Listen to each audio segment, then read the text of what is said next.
नहीं अपनी वीडियो बनवा दी। ये क्या अच्छा बेटा हाँ वो मैं खावे को भेज दूंगी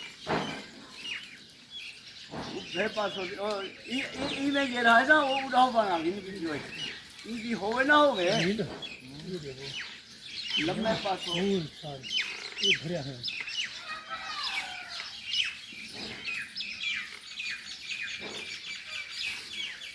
पल्लो चा बना के जरा मार्का मेहनत की थी पे है ओए एक गाल करा शुगर दा इलाज है इवे ना सी ये डॉक्टर मोहम्मद आसिफ बुजदार साहब ये दावत दी तिने आज बेरे दी आओ भी बेर पटो और शुगर देने फ्री पे और गारंटी देने पे भी ये बेर जरा है शुगर फ्री है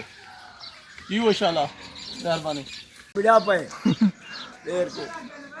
ओए तेरा बेना पे आज व्हाट्सएप पर हां संगे भले पार्टी